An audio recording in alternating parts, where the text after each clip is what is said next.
Should Dan Campbell have kicked the field goals? On today's portfolio review, we'll break down all of the poor decision making. Now, we're just going to look at my teams on Underdog and some brutal beats. It was a rough day yesterday for the conference championships, but how do we pick up the pieces? With a cup of coffee, feeding the ducks, and talking it all through here on the portfolio review. I'm Pete. Let's go. I suffer from a debilitating condition known as atropic chokitis. Peter's one of the greatest depositors I've ever seen. Trust the process. Let's go. Let's go. I got auto matched with Levitan. This is bullshit. If I just go the other way in that 66, I win all the money. All the money. If I had 150 lineups, I'd win too. Process over results. Illuminati make a bitch go crazy. I don't know which one of these my baby. Bust down AP, 35 bullets in your head like KD. Bust it, bitch go bust it. And I had 10 pints with me in Russia. Hey everyone. GMs. Eventually I wonder the diminishing returns of doing these portfolio reviews. Am I just going to turn on the cameras and everyone's like, I'm over it, man. I don't want to talk about it anymore. But then I remember that you guys are sick. Half of you guys are out here dissecting pods for playoff best ball. The other half are saying win big board. So the show must go on. I took a bath yesterday across all of my action, basically in every single form of fantasy. Had a pretty good divisional round weekend, I want to say, but yesterday was tough. So we'll break it all down on the show here. We got Jonathan hitting the road for an 8-hour drive. Yeah, wow. That is, I have not done an 8-hour plus drive in a long, long time. Good luck with that, Jonathan. Yes, easy in the chat. We will cover our playoff team that should have waltzed to the Big Mitten 2 finals. I will even show you a screenshot of a spreadsheet I made showing just how big of a favorite we were. Spoiler alert, we got beat by Taylor Swift's boyfriend in a very big way. People out here tilting the JMO TD catch. I mean, it's just so perfect. We were talking about this on the Shipcast last night. The fact that JMO has the best game of his career in a loss in the last game of the season means everyone is going to pay at least a 2-round tax on his ADP next year. I mean, it's just so sick. Whatever discount you wanted to get on Jameson Williams is now gone because everyone's going to point to that game. See, the ceiling is there. The ceiling is there. And he is going to be such a trap pick at his new ADP. At least that's my current take here on January 29th, 2024 at 10:03 a.m. Eastern time. Now, this is, I love this post, cleaning out the closet while tuning in. I'm starting to get in similar mode here. Go collect. I'm starting to tackle some off-season projects that I've put off for months, stuff like cleaning, stuff like organization. So I am with you in that regard. I'm excited to get some things done that isn't just drafting fantasy football teams non-stop. This is the game we love. Copper Prices says my auto-drafted Big Mitten is the only live lineup I have. It does sometimes make you wonder why we spend so much time on this when you could just get pinged in the Discord. Hey, Copper, by the way, we're in a draft where you're autoing, and that's the best team you draft.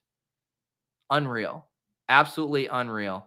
AJ is feeling this as well when you're left with only playoff weekly winners hopes. It's looking grim. I actually didn't even get in a single playoff weekly winners. It's just like you do have to devote your time somewhere. And, I obviously got obsessed with the playoff best ball, and then I was blasting off on all the final, wild card round, Battle Royale stuff, and I just did not make time for the weekly winners. How was, other than your portfolio specifically, how was the overall sweat for playoff weekly winners? Because the contest was much smaller, obviously, than the regular season version, and that was kind of my gripe with it, is I loved the concept, but the contest was just way too big. Did you get any weekly sweat equity out of the weekly winners? I'm curious on how that unfolded for people here. Let's see here. I am going to pour some coffee. We're going to get some ducks fed, and we can continue chatting it up here. Where are my ducks at? Where are my ducks? Where are my ducks? There's some ducks. Got a full pot of coffee this morning, so hopefully we can get a good pour for you guys.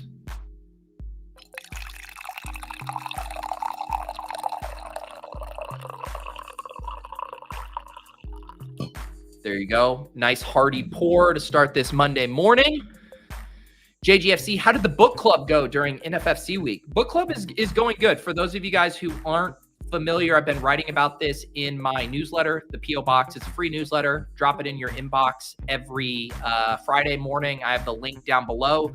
And one of the things I decided I wanted to do is an off-season book club. So I was going to announce the books for February on Friday, but then NFFC week happened, and so I wrote about that.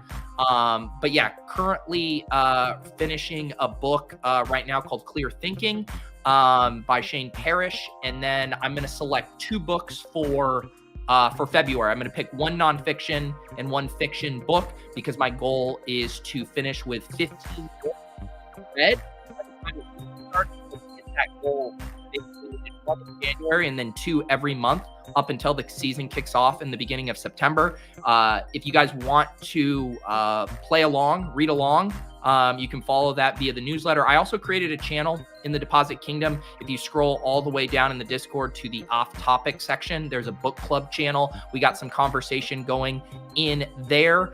And yeah, I have no idea what it's going to morph into, but I just wanted to selfishly hold myself publicly accountable to read more. And it's already working. I find myself filling my time, not dicking around on my phone as much and just pulling up my Kindle and in reading, knowing I have to stay on pace.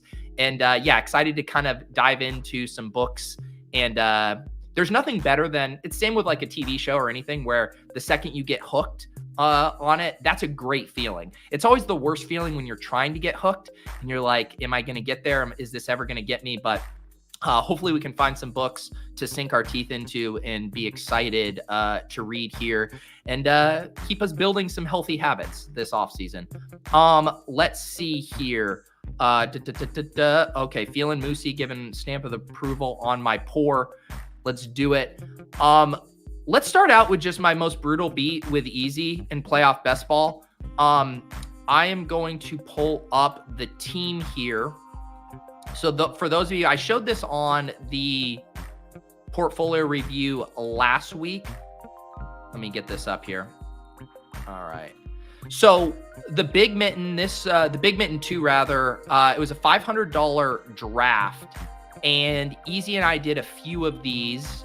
I had actually posted them on DFS After Dark. For those of you who are YouTube members, can go back and watch this draft if you so are so inclined. Speaking of DFS After Dark, I did one with Cody Main from ETR on Saturday night. That was a really fun conversation. The last like 20-30 minutes were kind of slate specific, talking about Showdown, but also got to catch up with him a bunch about what's been going on with his work over there, if he's excited about UFL action, and learning all about his Nebraska fandom roots. And how he's gotten spicy on Twitter these days. So we had a fun conversation. If you're YouTube members, you can check that out.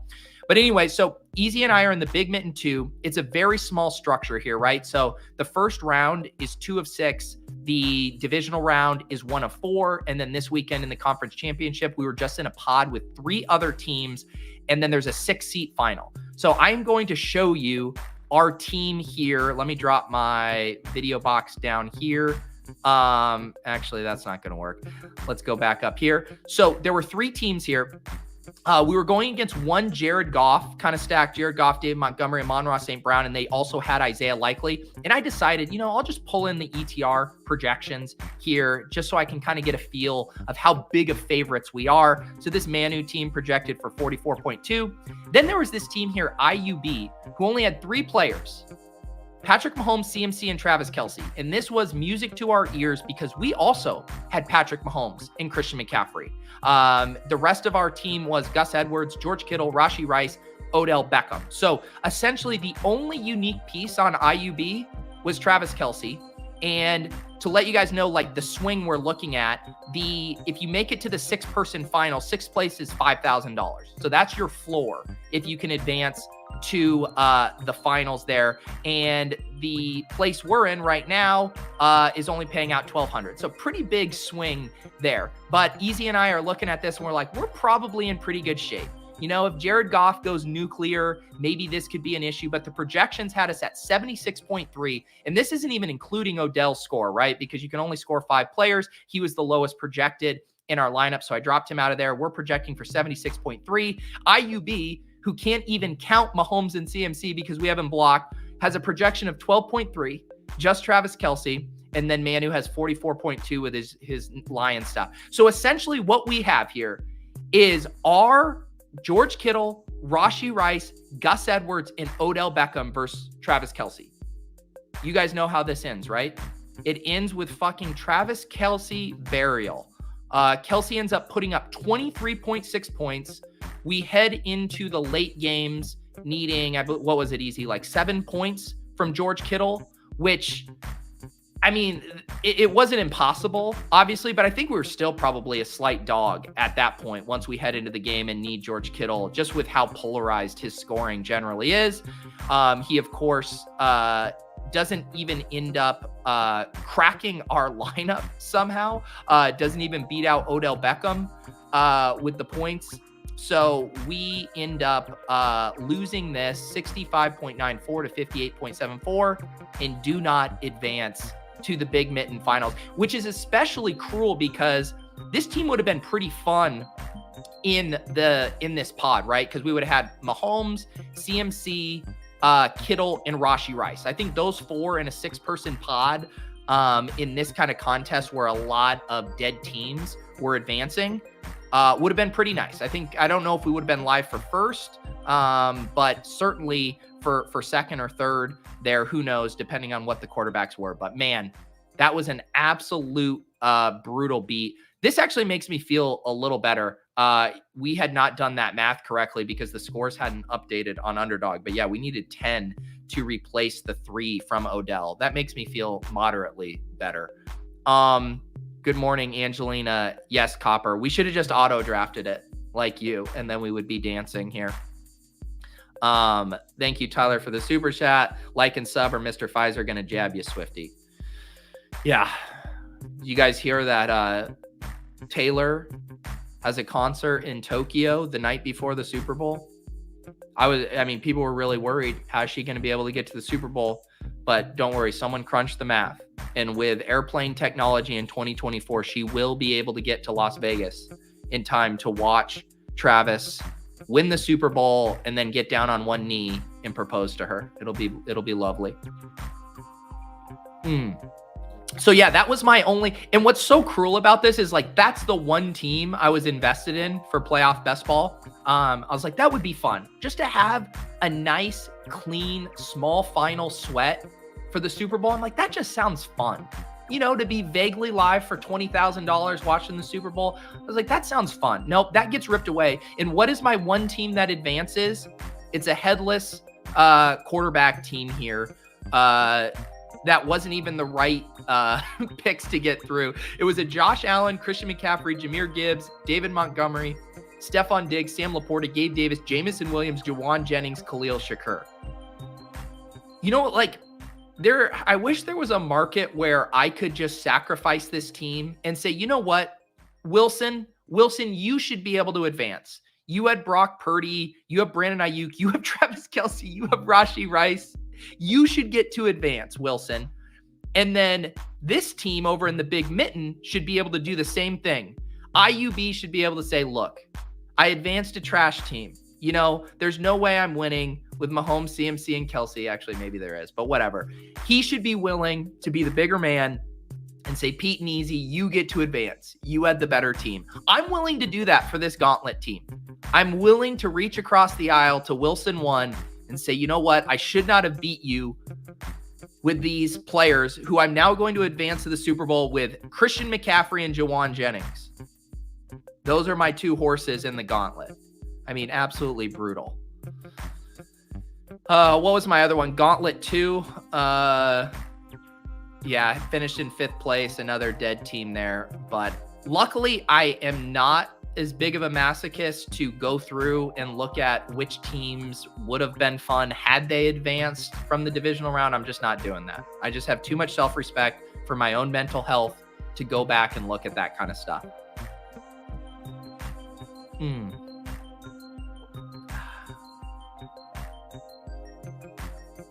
Yeah, there's a lot of chatter in the Deposit Kingdom Discord last night and this morning about what these finals are going to look like. If the kind of early screenshots are any indication, there are going to be a ton of the KC onslaughts with CMC. And it makes sense, right? How those picks really correlated well ADP-wise. You know, if you took CMC, it was the comfiest click coming back was to double tap Mahomes with one of, you know, Kelsey or Pacheco or Rashee Rice. And then depending on how the room shook out or depending on when you drafted, you could get the 2 other Chiefs pieces coming back. If you kind of cornered the market on Chiefs, that was a possible thing. So the screenshots I've seen is a ton of CMC with the kind of Chiefs onslaught, all the premium pieces or some combo. Mainly it's what? One of Rashee or Kelsey is what most people have, but they'll have Mahomes, one of Rashee or Kelsey, and Pacheco there, if not all of them. So that is going to be the most likely team you'll see in the finals. And it'll basically come down to, do one of the dust balls put up a score that can bump one of those guys out of the starting lineup? Like, can MVS catch a bomb? Spoiler, yes, he can. MVS can catch a bomb. I've seen it with my own 2 eyes every single conference championship. Could Richie James come back to life? Can Juwan Jennings do something? Can Kyle Juszczyk, you know, have a toe tap drag on the sidelines again for a catch? All of that good stuff. Tyler, if headless Juwan Jennings is what you need, you know, I'm trying to think the story. The story is CMC drops 35. All right, all my best friends have CMC. Then Juwan Jennings drops 35. Now, bear me, I know you're saying there's no way Juwan Jennings can drop 35, but in this reality we're constructing right now, Davis Maddock and Soccer Dave just had me close my eyes and picture it. Deebo Samuel gets banged up.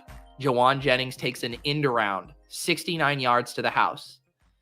Shanahan is convinced that Juwan Jennings is just Deebo Samuel reincarnated, and he continues to force feed Juwan Jennings the ball.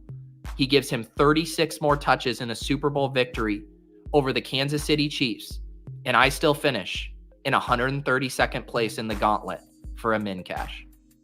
I just saw the entire story in my mind's eye. Raise It put up 90 points in the Gauntlet with CMC, Mahomes, Kelsey, Rice, Pacheco, and didn't advance because of Jameson fucking Williams. Who's on our Mount Rushmore of playoff best ball spoilers, right? So you get, Dak Prescott and Jake Ferguson. I think those 2 have to be on the Mount Rushmore. Puka probably sneaks in there. Man, we're going to have to make some tough cuts because Josh Allen probably has to be on there. He advanced a ton of teams, but by far the Mount Rushmore from the conference championship weekend, and I know we're running out of heads here, but Jameson Williams has to be on that. Maybe we take out Dak Prescott. Maybe it's Jake Ferguson, Puka Nacua, Josh Allen, and Jameson Williams. Is that the Mount Rushmore? Aaron Jones is a pretty good one, but he just wasn't drafted at enough of a clip, I think, to be on the Mount Rushmore. Because he was drafted in what, like 15%, 20% of contests, where those other guys, Jakey Ferg, Puka, I mean, people were taking Jameson Williams at a higher clip than Aaron Jones, right? I'm not misremembering that.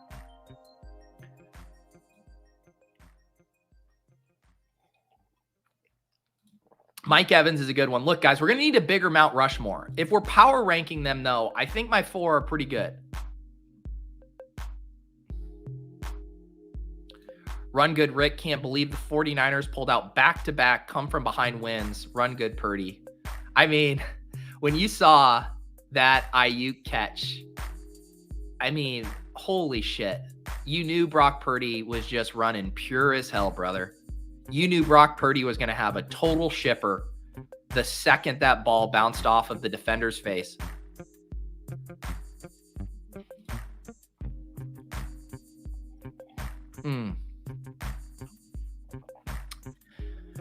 Yeah, I will. It'll be fun to see the data on what the pods look like. But yeah, it's definitely a very different dynamic from last year, right? Where you have the 2 1 seeds, and it's really hard to get pieces from both 1 seeds all the way to the finals, because you theoretically only had, 4 to 5 live guys in round 1, or hopefully at least 5. And then just the survivorship of it is going to weed out so many of them. Whereas this year, it's almost the opposite, in that the San Francisco and KC pieces fit together so well that it's just going to be dupe city, because so many people were building in that regard, or in that style. Let's see. Yeah, now this is the punch up we needed. Mount Mushmore. There it is. There it is. Our Mush Kings, Mount Mushmore, Jake Ferguson, Puka Nacua, Josh Allen, and Jamison Williams. You're welcome to extend Mount Rushmore to 6 headless horsemen if you'd like, and toss on Mike Evans and Dak Prescott perhaps, but that's who I'm rolling with.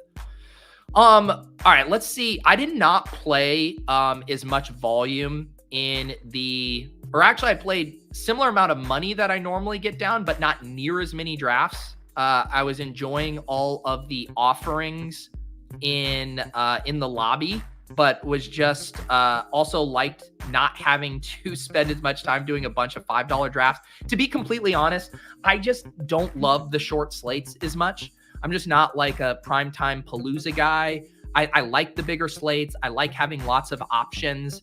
And so once we get down to only 2 games, that's when it starts not to be as fun for me. But I still got in some of the some action. I tried to max all of the single entries, and then I got a couple of the QB sneaks in. My best QB sneak, guys, was the one we drafted on stream on Tuesday. At the end of the portfolio review, we drafted the one where I talked it through with you guys. If you guys watched last week, you'll remember this team. We had Mahomes, Kelsey. We were debating Justice Hill versus David Montgomery. Shout out Emo Cowboy. I remember that. You were pounding the table for David Montgomery there at the end. Amon-Ra St. Brown, Brandon Ayuk, Zay Flowers. So decent team. It is wild, Mahomes has been playing awesome, obviously, winning these back-to-back tough road games. And the fact that he's still only putting up mediocre fantasy scores is pretty wild. 18.5 versus Miami, 18.5 versus Buffalo, and then 15 yesterday on the road.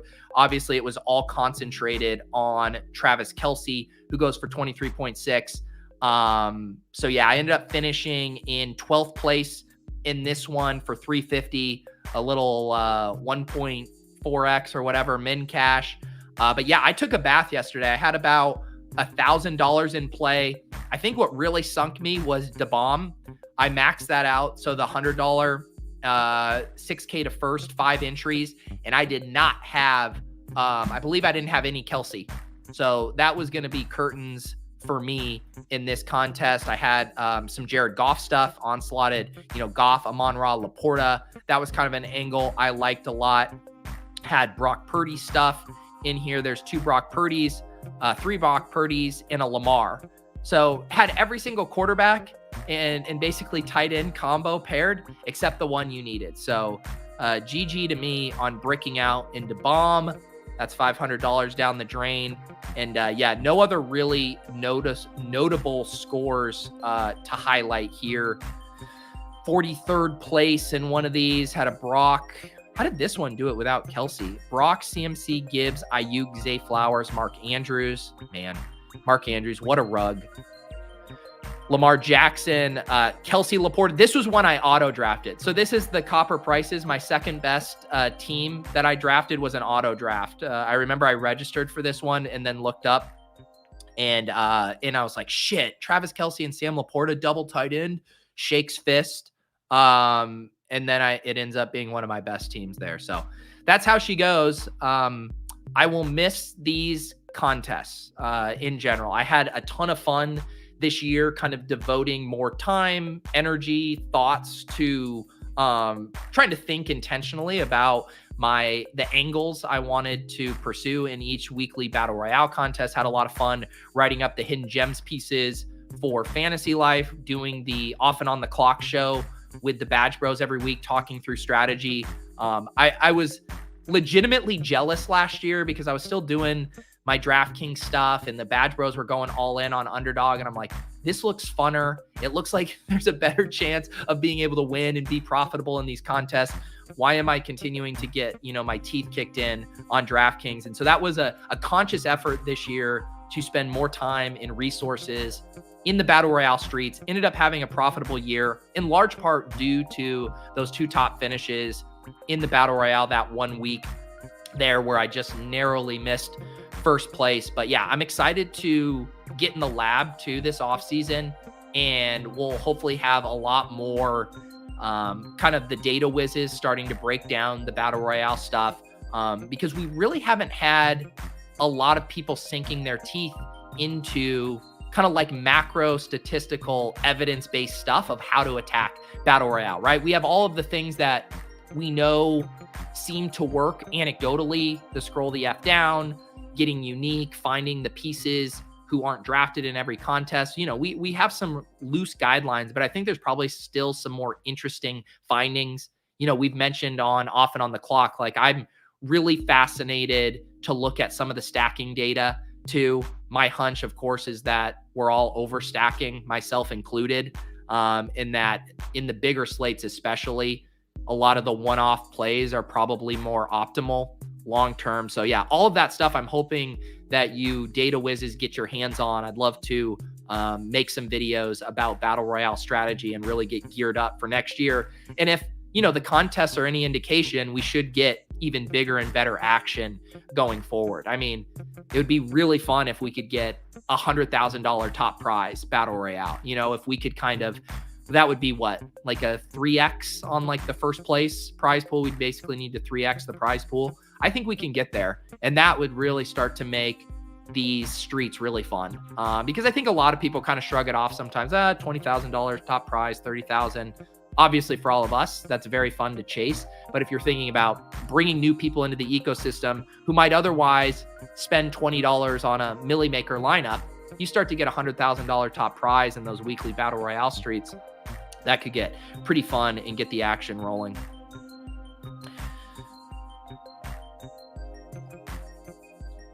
Yeah, I think I'm always pro these suggestions, Run Good Rick. If UD made a leaderboard or more gratification for people winning, I think it would bring in more spice to the dailies. Yeah, I mean, shout out to, like John Boy Beats. I know he has his NBA sheet going on in all of the grinders in the NBA. I swear some of them care more about ending up on John's sheet, moving up in the sheet, than they do about the winnings in their account. But that's the beauty of gamification and leaderboards and having some other things to point to. So yeah, I am fully on board with that idea. I think it'd be fun to have basically like even if Underdog was able to come up with their own version, similar to what Roto Grinders had with their leaderboard for DFS. Obviously there's flaws, and it's always going to be impossible to weight everything properly. Are you weighting first places or top 10 finishes or overall ROI or caches? And how are you doing that relative to the volume entered? Like, it's not necessarily a clean way to rank it, but I think coming up with any, methodology for determining that, and then, having some kind of ranking system would be very fun. And I bet they could work with someone like John Boy to build that out, since he's already started to do the legwork for that stuff.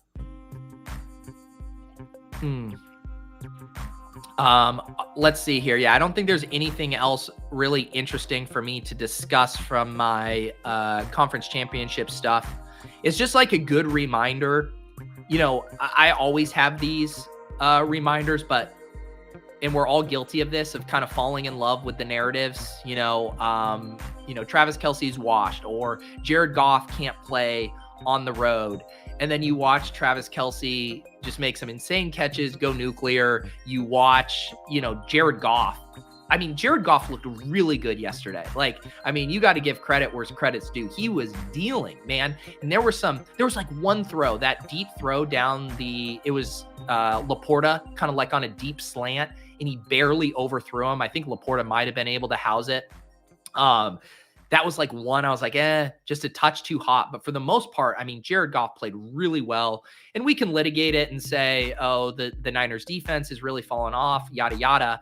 But I mean, the whole narrative that a lot of people were pushing, myself included, is like, Jared Goff is going to cave in this spot, right? He's a front runner. He only plays well in the dome at home. Look at the game against the Ravens earlier in the year. Look at the game against the Bears where he had one turnover and then just completely melted down. I mean, that was not the case yesterday. And it is a bummer that the Lions couldn't make it to the Super Bowl, because I really thought Jared Goff played awesome yesterday.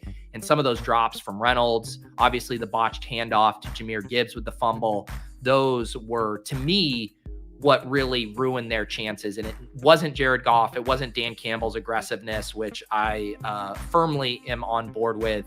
But yeah, just some tough breaks for a team that was quite the story. A Chiefs-Lions Super Bowl. I was really starting to talk myself into it there for a while. So bummer for the Lions not to get there. But I think they have the right pieces in place to be good and to continue to compete. It's just so hard, especially when you don't have, a Hall of Fame quarterback like Patrick Mahomes. You do need things to break your way. When you have a guy like Jared Goff, you can obviously make it to the Super Bowl with a guy like Jared Goff, but doing it in repeated years, time after time again, can be very tough.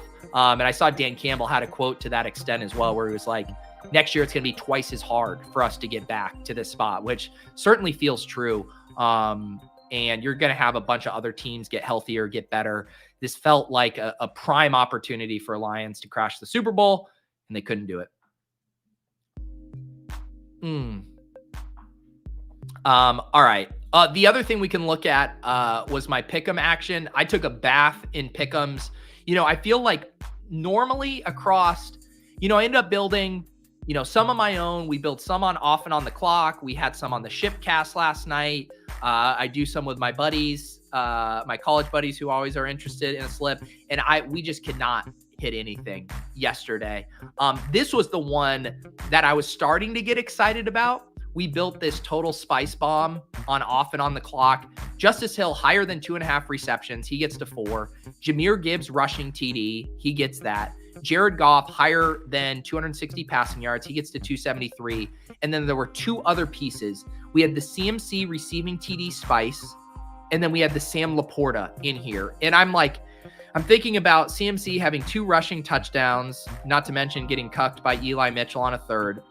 I'm thinking about that catch where Jared Goff overthrew Sam Laporta on a pass I'm pretty sure he would have housed for a touchdown, and just sitting at this 5 picks for almost 10K bomb. And yeah, I'm tilting. That's what I'm doing. I'm tilting.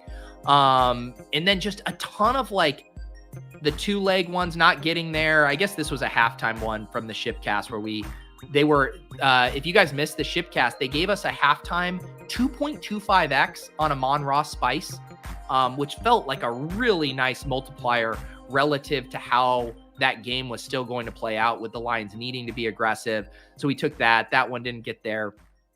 What else did we have here? This was some more Shipcast ones that didn't hit. Gibbs did not get to 75.5 rushing yards. Basically, after he had that fumble, he just got iced. Had some very bad ones in here too. Oh yeah, this was our Michael Badgley lower. Yeah, it's just pain. It's just absolute pain scrolling through all of these. I did not hit a single pick 'em for conference championship weekend. This was, we built a couple of these on the club. This was the fading Jack one almost hit. It almost hit. So we had Justice Hill lower than 32.5 rushing yards. Justin Tucker lower than 2.5 extra points made. Justin Watson higher than 1.5 receptions, and MVS higher than 1.5 receptions. The full fade Jack slip almost hit. What a rough day for Jack. If Justin Watson, and man, Justin Watson had a couple more targets, right? Didn't he have 4 or 5 targets? I always mix up Justin Watson and Noah Gray, but this was very close to hitting. God damn it, Jack.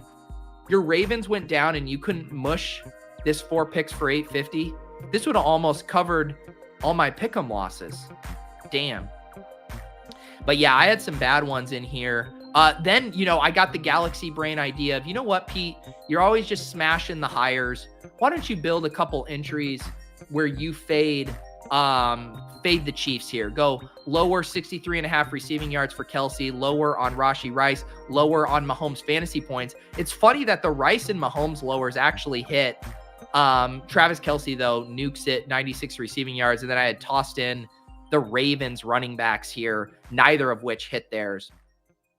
That was another thing that was just kind of crazy about the Ravens game plan.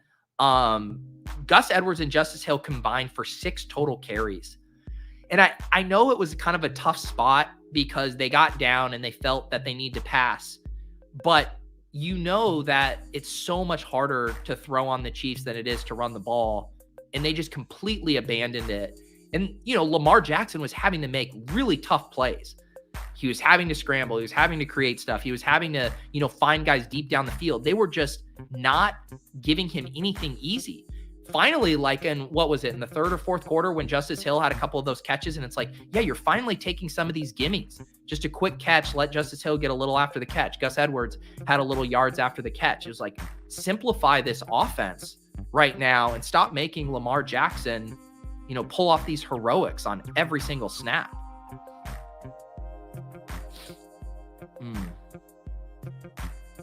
I need some more coffee.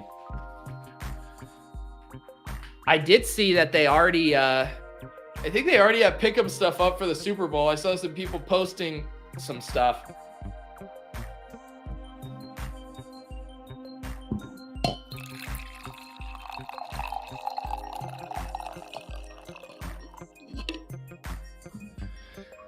Take a peek in the, man, this is such a sad sight. You click NFL, nothing's there. Nothing's there. But if we go over to the pick'em, let's get some early hot takes here. Mahomes 258.5 passing yards. Considering what Jared Goff just did, that doesn't seem awful. But then you go back to Mahomes. Miami, he barely cleared this, and then he's been significantly under. This will definitely be a much better environment, right? Dome, neutral field, not on the road, at Baltimore, at Buffalo. They're giving a Mahomes rushing TD spice. We got Brock at 247 passing yards.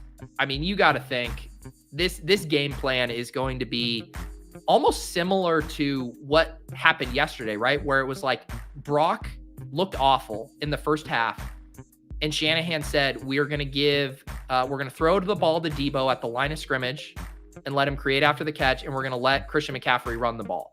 I mean, it feels like that is going to be their game plan again here. I definitely lean, I think, lower on some of this Brock Purdy stuff. Like, I think I'm already snap taking like Christian McCaffrey higher than 92.5 rushing yards. Might as well just build this out, right? If I'm gonna talk. Christian McCaffrey higher 92.5, Brock Purdy, and then you got to get the Debo in, right? Debo, just give him combined 71.5. This is the Shanahan is not completely sold on Brock Purdy. This should have helped. I'm surprised we're getting the doc on this. I feel like higher on Debo, or no, we're getting the positive boost, right? Yeah. Because this should be a 6X. Is that right? Yeah, it should be the 6X, but getting the negative correlation boost. This one actually makes sense, I think, if you're going to go against conventional correlations with Debo, because if you include the rush receiving yards, and knowing what he can do on the ground, I kind of actually like that. Yeah, Pacheco rushing.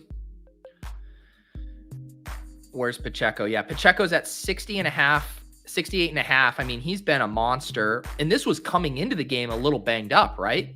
I mean, I don't know how much the toe actually limited him, but he's been a monster, man. Touchdowns in 3 straight games, 24 attempts, 15-24. I almost wonder if the way you play it with Pacheco is just rushing attempts. 16.5 rushing attempts. I mean, he's really been clearing this. I guess the only worry is if they get in a negative game script. But I actually think that lines up well with some of that stuff. You could just play the rushing yards too. I kind of like the attempts, man.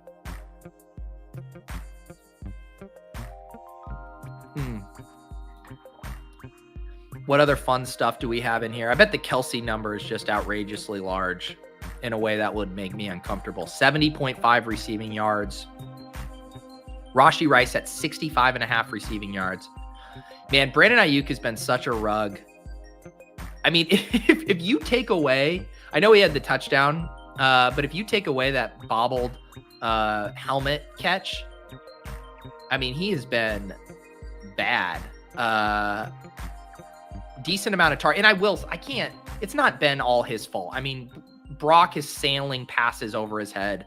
I just mean from a box score standpoint, Ayuk has been disappointing me a good bit. CEH 6.5 receiving yards. Butker. There's our guy Jawan Jennings. Look at the MVS spice. 3x on the TD. I saw a really funny tweet about Jake Moody yesterday. Someone was like, Jake Moody has the look of a guy you can't trust. You give him $15 for a beer run and you never see him again. It's like, I guess Jake Moody does kind of have that look. Kyle Juszczyk, 3.5 receiving yards. Free. Someone said Bosa. I don't know if I can get my hand in the dirt quite that much on a Monday morning right now. We need one more, though, for this. We need one more. GA calling a shot on 17.5 yards for MBS. You guys all love MBS, sure.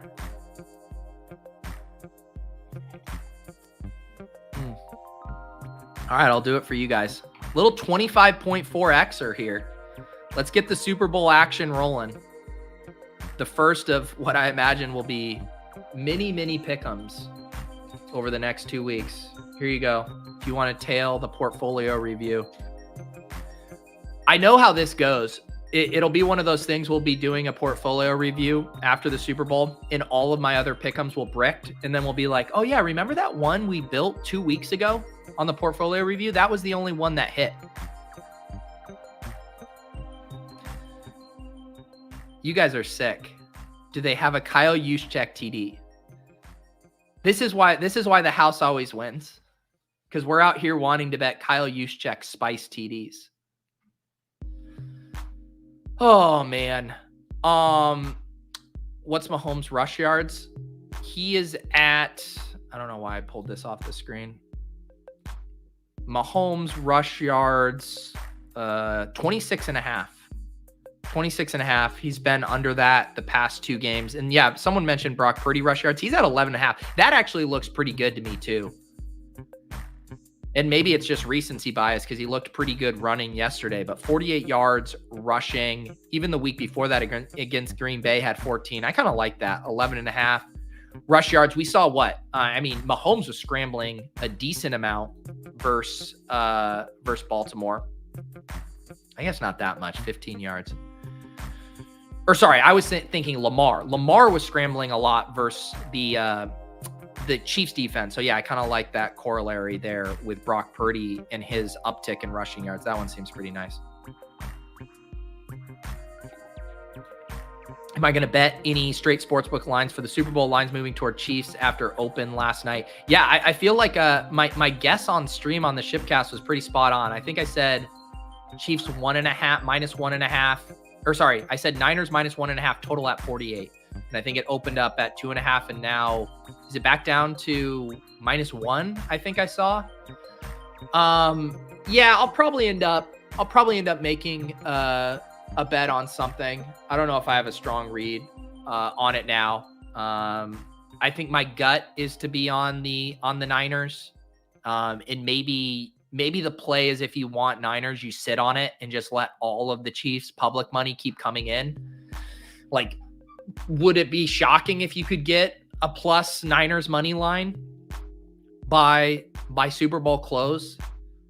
I mean, I already saw a thing, I think it was from MGM, on their handle, and I think 60% of the handles on the Chiefs right now. So the question is, how much of that is driven by Chiefs fans being like, or just the public being like, I get to bet on Patrick Mahomes as a dog. I'll do that again. I can money line Patrick Mahomes at plus money. Let me do that. If that eventually flips, then does it chill out? Snag Chiefs money line at plus 104 last night.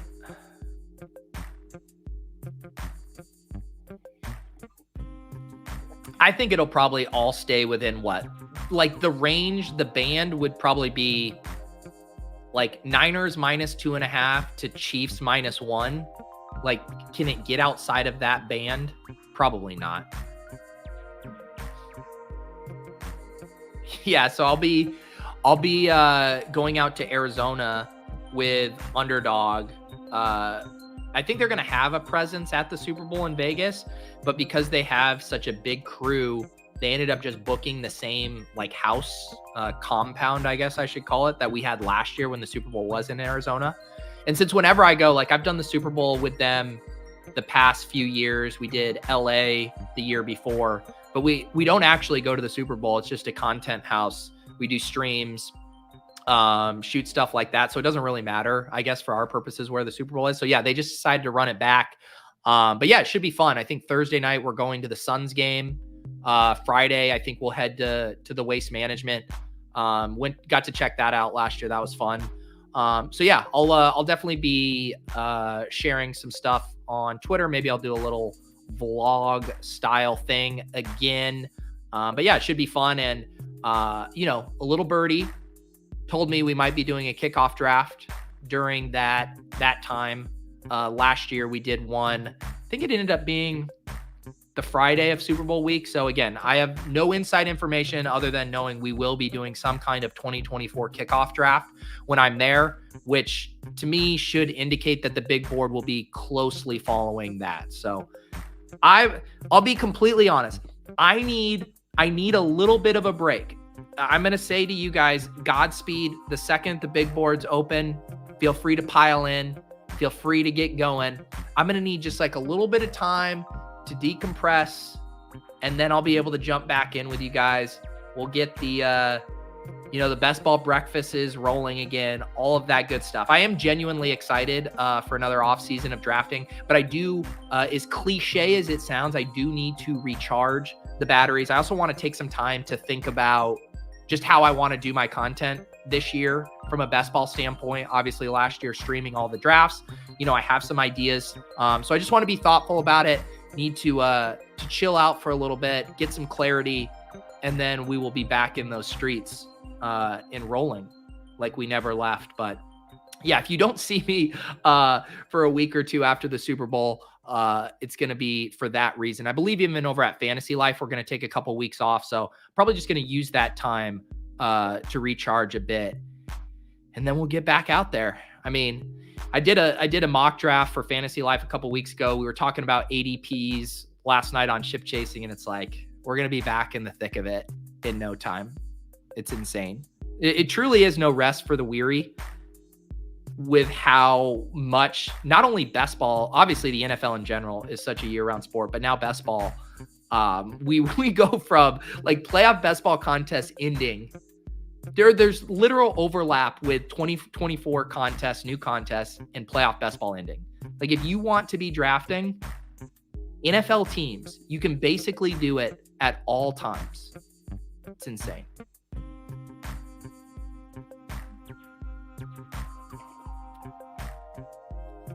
Can you pick me up the Hawaiian shirt they were supposed to send me? What size are you, Copper? I'll see what's kicking around.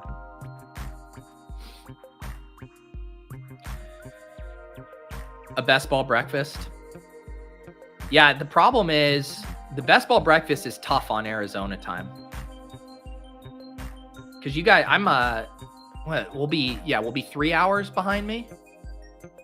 Might have to be a best ball brunch. Oops. I did max the big board last year, and it was a late breaking big board thing. I was slow to ramp up. And then I think I had like 75 done, and the contest was starting to get close to filling, and I regged it was an ungodly amount of slow drafts. I posted a short about it. I had like 60, 70 some slow drafts going. I will not find myself in that same spot this year. Yes, it's time to read some books. That's what we're going to be doing. A darkness retreat. Wow. Look at this. I got Copper to size dox himself here.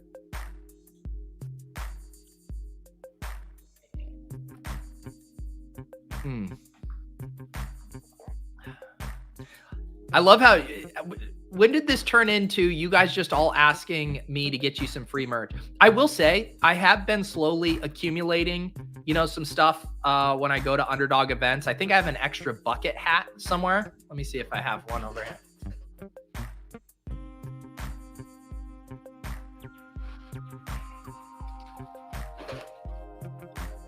This was the one that I put on stream. Why? So it's so weird with the bucket hats. The sizing on a bucket hat really changes things, because I remember we did our off and on the clock live from Miami, and I put on one that was too small, and that's where the screenshot John has. This one fits me a little bit better. But I'm just dying because I look like some combination of like an old British lady or like Paddington. I cannot pull off this bucket hat. But then for ship chasing, I made the Piss Boy bucket hats, and it's just a little bit bigger, and I actually kind of like how it looks. I cannot pull this one off. Like this does not work. Let me see if I can find my other one.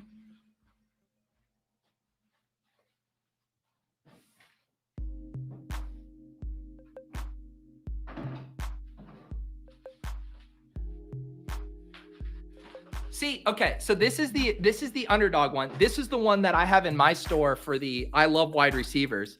It's just like, maybe I can't pull it off. I would wear this with a tank top. Lauren would be so embarrassed with me because I would wear this summer. We'd go out for walks, and I'd be wearing a tank top and my bucket hat. And Lauren was embarrassed, but I was like, fit check, babe. I think we're looking good. But there's something about this one. It's just a little floppier that looks better. But now that I say it, I just can't pull off bucket hats. Maybe I just needed to really look in the mirror and have a tough conversation with myself that I can't pull off bucket hats. But there's something about this one.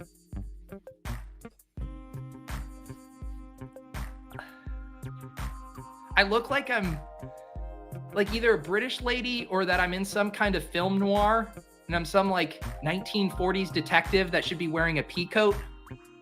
I guess I've been watching Slow Horses. And like Gary Oldman at one point throws on a bucket hat, and it's like raining, and he's walking in the streets of London.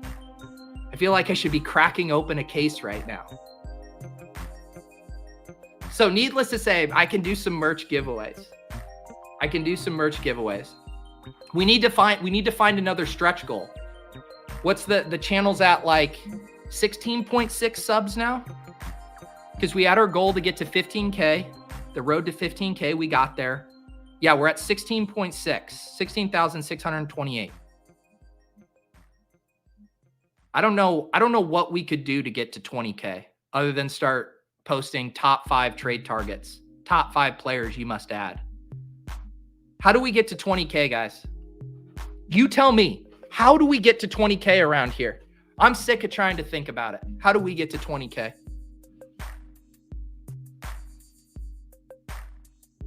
Interview with Best Ball Brunch.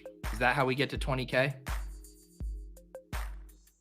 Grind. I'm trying to grind, brother. I drafted 150 teams last year. I incentivized people with a $1,500 giveaway. Yes, I do owe a drunken draft with Spags because we hit a splash play goal. That is something I'll certainly sync up with Spags. We can do that.